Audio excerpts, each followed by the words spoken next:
या देवी सर्वभूतेषु मा स्कंदमाता रूपेण संस्थिता नमस्तस्यै नमस्तस्यै नमस्तस्यै नमो नमः।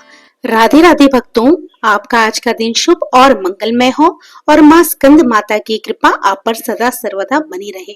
भक्तों, आज आप श्रवण करेंगे स्कंद माता की कथा का। इस कथा को आप अंत तक सुनिएगा। अच्छी लगे तो लाइक कीजिएगा और अगर आप मेरे चैनल पे नए हो तो प्लीज मेरे चैनल को सब्सक्राइब करना मत भूलिएगा। तो चलिए हम कथा को शुरू करते हैं। तो प्रेम से बोलिए माँ स्कंद माता की जय हो। स्कंद माता देवी दुर्गा का 5वां अवतार है। स्कंद माता का नाम 2 शब्दों से मिलकर बना है, स्कंद व माता, और इसका अर्थ होता है स्कंद की माता। स्कंद का अर्थ है कार्तिकेय जी, जो महादेव और माता पार्वती के पुत्र हैं, और माता का अर्थ है माँ। इसी प्रकार वह कहलाई स्कंद माता। स्कंद माता पार्वती का ही एक रूप है। स्कंद माता की 4 भुजाएं हैं। माँ ने एक हाथ में कार्तिकेय को पकड़ा हुआ है और उनके दूसरे व तीसरे हाथ में कमल का पुष्प है, और अपने चौथे हाथ से स्कंद माता अपने भक्तों को आशीर्वाद देती है। स्कंद माता की सवारी शेर है। स्कंद माता विशुद्धि चक्र की अधिष्ठात्री देवी है। विशुद्धि चक्र हमारे गले के उभरे हुए भाग के ठीक नीचे स्थित होता है। माँ स्कंद माता की सच्चे मन से पूजा करने से विशुद्धि चक्र जागृत हो जाता है, जिससे मनुष्य को सिद्धि प्राप्त होती है। माँ स्कंद माता का वाहन मयूर भी है, इसलिए इन्हें मयूर वाहना के नाम से भी जाना जाता है। इनका वर्ण यानी त्वचा का रंग शुभ्र है। माता हमेशा कमल पर विराजित रहती हैं और इसलिए वे पद्मासना देवी के रूप में भी मानी जाती है और पूजी जाती हैं। माँ स्कंद माता का मन पूर्ण रूप से लौकिक और सांसारिक संबंधों से दूर रहता है। स्कंद माता का पूजन करने वाले व्यक्ति मुख्यतः सांसारिक बंधनों में रहकर भी उनसे मुक्त होते हैं। माँ दुर्गा के स्कंद माता अवतार की ऐसी मान्यता है। माता सती द्वारा अपना देह त्यागने के बाद भगवान शिव ने खुद को सजा देने के लिए स्वयं को सांसारिक बंधनों से दूर कर लिया था और एक तपस्वी के रूप में पहाड़ों के बीच कड़ी सर्दी में तपस्या करने के लिए चले गए। इसी दौरान ताड़कासुर और सुरपद्मन नाम के 2 राक्षसों ने देवताओं पर हमला कर दिया। उस वक्त देवताओं की मदद करने के लिए कोई नहीं था। ताड़कासुर और सुरपद्मन नाम के 2 राक्षसों को ब्रह्मा जी द्वारा ये वरदान प्राप्त था कि उन्हें मारने के लिए शिव जी की संतान को आना पड़ेगा।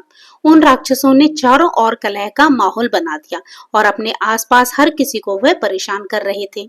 इन दोनों राक्षसों के अत्याचारों को देखकर सभी बहुत चिंतित थे।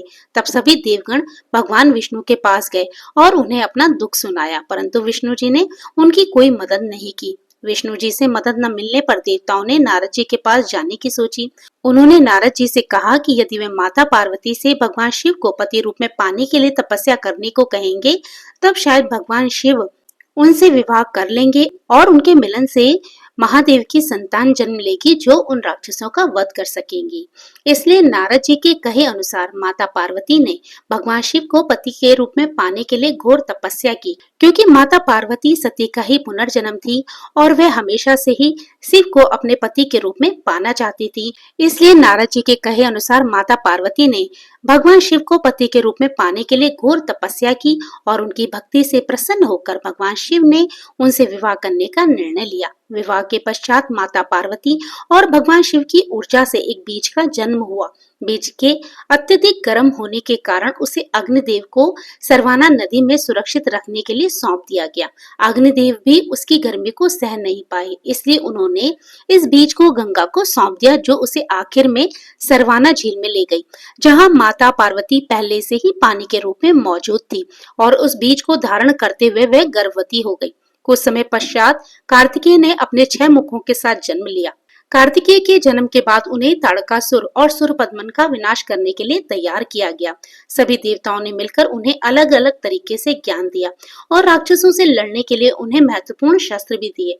आखिर में कार्तिकेय ने सब राक्षसों का वध कर दिया। इसी कारण माँ दुर्गा को स्कंद माता यानी कार्तिकेय जी की माता के रूप में जाना जाता है। इसी प्रकार जो भी सच्ची श्रद्धा के साथ स्कंद माता की उपासना करते हैं, तो स्कंद माता की उपासना के साथ बाल स्वरूप स्कंद भगवान की उपासना भी स्वयं हो जाती है। माँ स्कंद माता की उपासना से उपासक की समस्त इच्छाएं पूर्ण हो जाती है। तो प्रेम से बोलिए स्कंद माता की जय हो, कार्तिकेय भगवान जी की जय हो। तो भक्तों, ये थी नवरात्रि के 5वें दिन पर सुनी जाने वाली माँ स्कंद माता की कथा। ये कथा आपको कैसी लगी कमेंट करके बताइएगा। अच्छी लगी हो तो लाइक कीजिएगा। आप मेरे चैनल पे नए हो तो मेरे चैनल को सब्सक्राइब करना मत भूलिएगा। तो फिर प्रभु का नाम लेते रहिए, पुण्य के भागी बनते रहिए। जय श्री कृष्ण, राधे राधे।